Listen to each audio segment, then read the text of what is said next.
bayan shugabanci mai muke nema mu cimma a al'amura na fulani.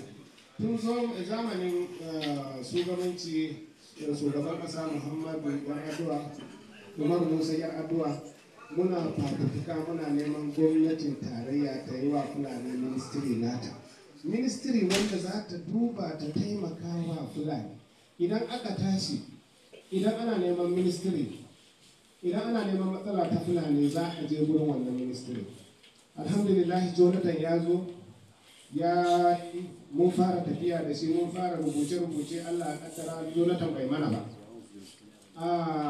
Allah ya kawo ka babanmu shugaban ƙasa Muhammadu Buhari ya yi shekara 8 har ya gama. Aka rika waƙoƙi daban-daban, kafin colony, grazing menene, an kira mu daban-daban, sunayen da aka kirawo abubuwan fulani daban-daban. Alhamdulillah sun yi iya nasu ƙoƙari. Buhari ya tafi ba a mana ba. Allah ya kawo Muhammadu shi Bola Ahmed Tinubu.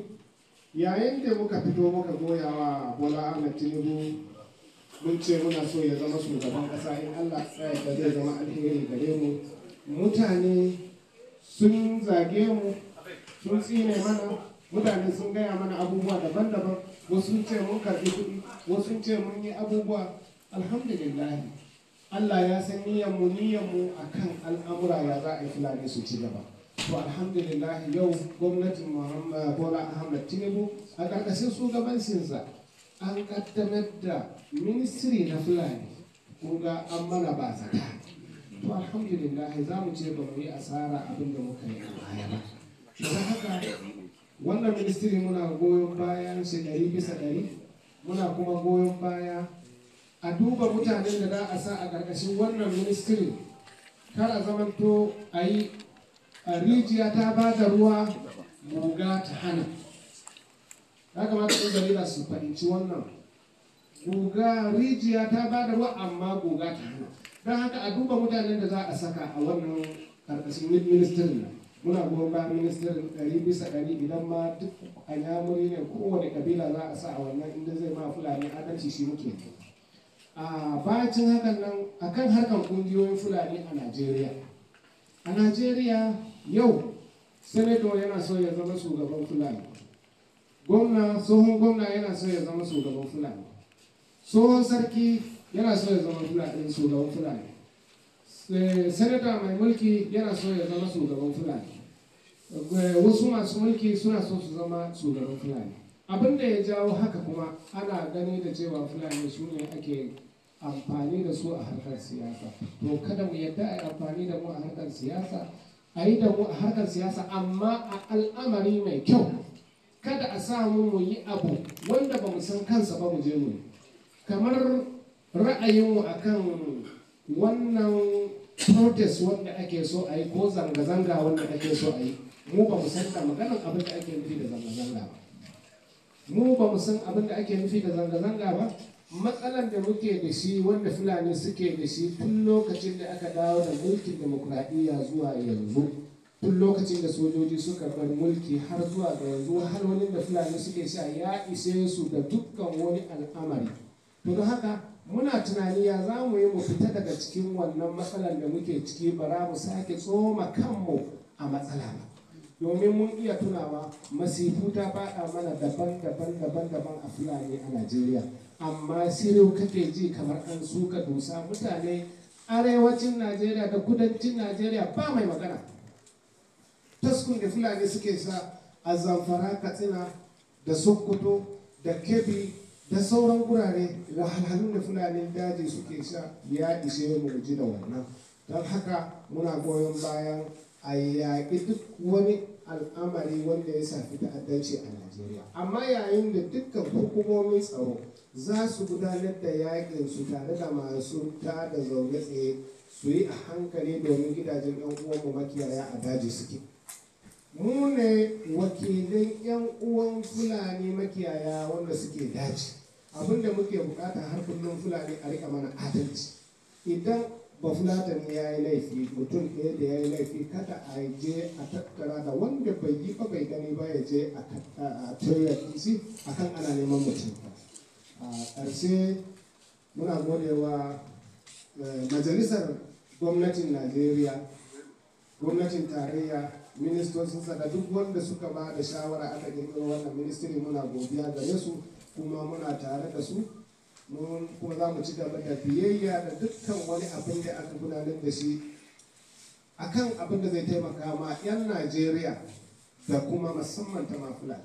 A duba matsalan da Fulani da 'yan Najeriya suke ciki, waɗanda suke ce za a yi zanga-zanga suna da zarafi irin nasu, wanda yake bara mu ce ba su da zarafi ba, domin saboda mutane a Najeriya ana shan wahala. Ba wahalan mutum ɗaya ba ne, mutane ne gaba ɗaya na Najeriya suke shan wahala.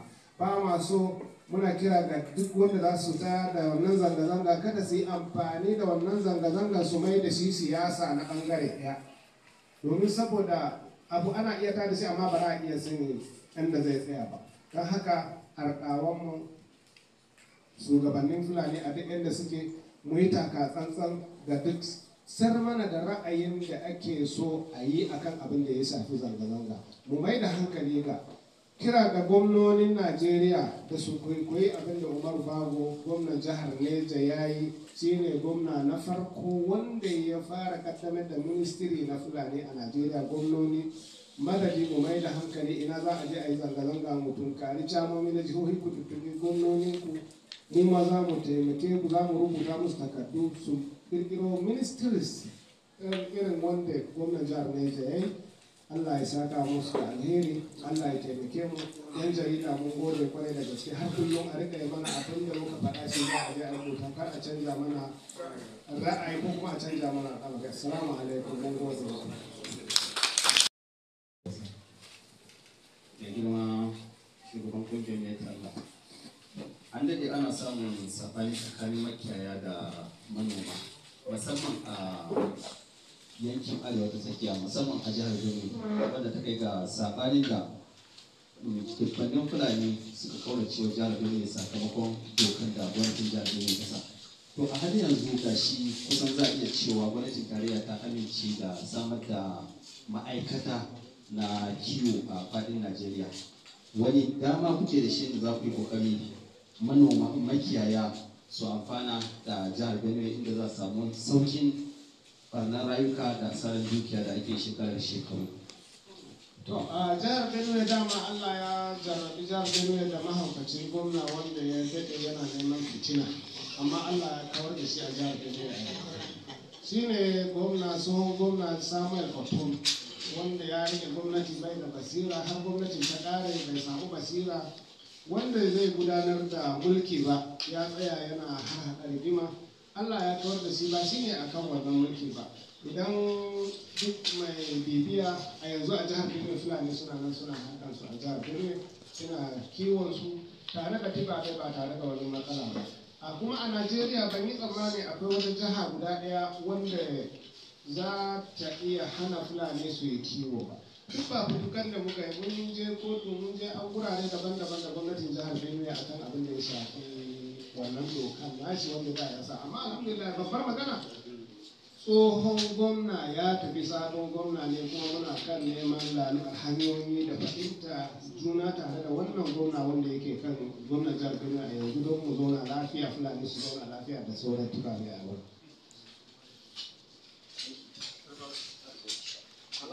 Ina da wannan mu kawo ƙarshen tambayoyi daga ɓangaren yan jarida. Muna godiya da kasancewa ku a wannan wuri, da fatan ɗaukar zo lafiya. Allah mai da kuma